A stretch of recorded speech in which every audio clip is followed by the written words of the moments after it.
Today's video is sponsored by absolutely nobody because I don't have enough subscribers to get a sponsorship. But y'all can fix that by subscribing to the channel, so do it. So I've been seeing a lot of YouTubers talking about the types of people in high school, so I figured I'd hop on the trend myself. Because you know what they say, there is no better way to get views than chronic unoriginality. But I'm gonna have to contradict myself on that statement because while I am gonna be talking about the people in high school, I've noticed that they have a little bit of a habit of talking about the same kind of people.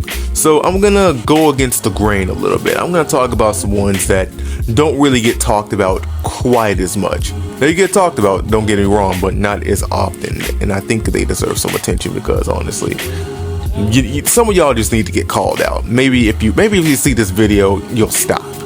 Number 1, the wannabe ghetto white kids.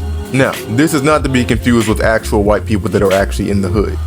To be honest, those ones are actually pretty cool. The ones I'm talking about, the ones who know damn well they came from a good home, but for whatever reason, try to act hood regardless. And as you can imagine, since they didn't actually grow up in the hood and never got humbled growing up, they be having the most fucking attitude and think that they can talk to anybody anywhere they want to. You know, at least until a black person actually gets on their ass about it, then they start shutting up. And the thing is, I'm just like, who do you guys even think you're fooling anyway? Like, nigga, I've known you since elementary school. You live in the suburbs. We literally used to ride on the same school bus. I've seen your house. Now, to give y'all a little bit of context, growing up, my mom always sent me to really good schools in the really good parts of our town, because I grew up in a small town. The neighborhoods that these motherfuckers be living in is literally so safe that I can literally count on one hand how many times I've ever seen a cop ride through there. That's how safe the neighborhoods are. And another thing I've always wondered about them is, what do their families think of them acting like this? Assuming they act this way at home at all. And I'm willing to bet that they don't. Number 2, the vapors. These motherfuckers live, sleep, and breathe vaping all day long. And honestly, sometimes I wonder if vaping just kills your brain cells or something, because there is no way that these motherfuckers thought that bringing these things to school was a good idea. They be smoking them in the bathroom, at lunch, and yes, even in the classroom. And then are really gonna sit there and have the nerve to actually be mad when the teacher tells them to give it up when they catch them in class. Like, nigga, you knew the risks of bringing that thing to school. As a matter of fact, I remember at one point it got so bad to the point to where teachers had to start randomly checking students' book bags to see if we had vapes inside of them. Now, context, I don't vape. Never have, don't plan on doing it in the future. So, when they made that announcement, it really didn't mean shit to me. You want my bag? Take it. You won't find shit. But of course, these motherfuckers were always so fucking paranoid, and some were pissed off at the fact that they were checking book bags for that kind of stuff, but it's just kind of like, bro, just don't bring it to school, then you have nothing to worry about. But I don't know, nowadays trying to speak common sense to most people is literally like talking to a brick wall. And number 3, bathroom dwellers. Or at least that's the name that I've given them. And I think it should be pretty self-explanatory. Niggas who be rolling 9 deep in the bathroom all the fucking time. And it low-key be the most awkward shit ever whenever I try to use the bathroom. I walk up in there, next thing I know I got like 9 or 10 people staring at me.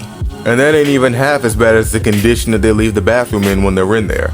I'll go inside of the stall to try to take a quick piss because I'm not using the urinal when I got a whole bunch of people just standing out there like that. I don't know. It's a weird thing about me.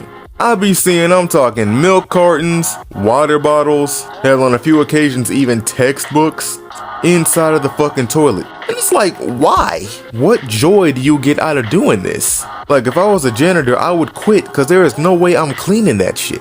I sometimes feel like we need to start doing the Japanese route and making everybody participate in cleanup at the end of school. I bet you then they'll be a lot less likely to make any mess. And God forbid you went to take a shit in the stall when they were around. So, I remember this one time I was just getting done using the bathroom when I was on my phone because I was texting a friend. And a dude so happened to went to take a shit in the stall. Then immediately I heard a group of dudes say, "Ew, somebody taking a shit up in here, it stank." And you would think that'd be where it stops, but oh no. These niggas started kicking on the stall door, some pushing on it, shaking on it, some throwing balled up pieces of paper in there to mess with them. And I'm not trying to expose the dude that they were doing this to, but it kind of sounded like homeboy was crying in there. So, if you're still in school and it comes down to having to take a shit, my advice is always gonna be either wait till you get home, or if you're going to use a bathroom, make sure that it's not one where the hood kids are. Appreciate y'all for watching this video. Hit your boy with a subscribe and a like because it helps out with my algorithm. Give a comment about what your favorite part of the video was or your own personal experiences with high school. And if you want to keep up with what I'm doing outside of YouTube, you can go hit up my Twitter and my Instagram. Alright, that's all for me. Later.